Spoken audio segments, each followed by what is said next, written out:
रात के ठीक 2 बज रहे थे। थुंग थुंग पुष्पा भाव के लिए लाल चंदन की टिप मार रहा था, लेकिन वह जिस हाईवे से जा रहा था आसपास मीलों तक कुछ भी नहीं था, सिर्फ अंधेरा और खामोशी। और उसी सुनसान हाईवे के किनारे एक पुराना टेलीफोन बूथ खड़ा था जो हर रात अपने आप बजने लगता था। इसलिए लोग कहते थे कि उस रास्ते पर रात में गाड़ी नहीं चलानी चाहिए। पर थुंग थुंग को इन बातों से कोई फर्क नहीं पड़ता था, क्योंकि वह बस अपने काम से काम रखता था। लेकिन उस रात हालात अलग थे।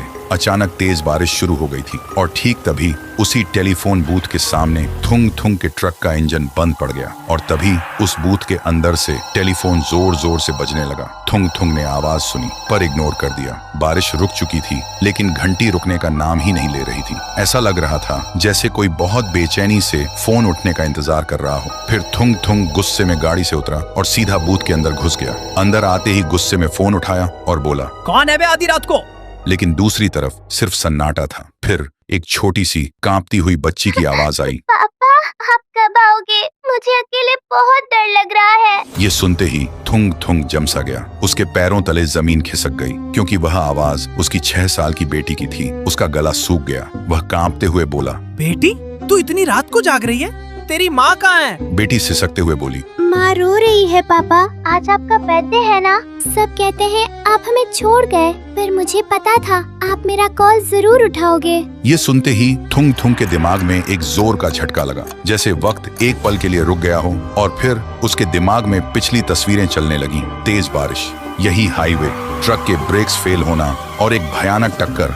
थुंग थुंग ने घबराकर अपने हाथों को देखा जो धीरे धीरे धुंधले पड़ रहे थे। फिर उसने पलटकर अपने ट्रक की तरफ देखा, लेकिन वहां कोई ट्रक खड़ा नहीं था, बल्कि 5 साल पुराने एक जले हुए ट्रक का मलबा था। तब उसे सच समझ आया, थुंग थुंग जिंदा नहीं था। वो 5 साल पहले उसी टक्कर में मर चुका था। लेकिन एक बाप होने का एहसास उसकी रूह को आज भी बांध के रखा हुआ था, इस उम्मीद में कि वह कभी ना कभी अपनी बेटी के पास वापस पहुंच पाएगा। थुंग थुंग वहीं जमीन पर गिर गया और जोर जोर से रोने लगा। उसने कांपते हाथों से फोन को अपने सीने से लगा लिया और टूटकर बोला, मैं कहीं नहीं गया बेटी, तेरा बाप हमेशा तेरे पास है। लेकिन फोन की लाइन कट चुकी थी। फिर थुंग थुंग बूथ से बाहर निकलता है और आसमान की तरफ देखते हुए रोते रोते उसकी रूह धीरे धीरे हमेशा के लिए गायब हो जाती है। और उस रात के बाद उस सुनसान हाईवे पर वह टेलीफोन कभी दोबारा नहीं बजा। तो दोस्तों, थुंग थुंग को मुक्ति तो मिल गई, पर आखिर उस फोन के उस पार था कौन? बेटी का सच्चा प्यार या कोई भ्रम? आप अपनी थ्योरी कमेंट में बताओ। देखते हैं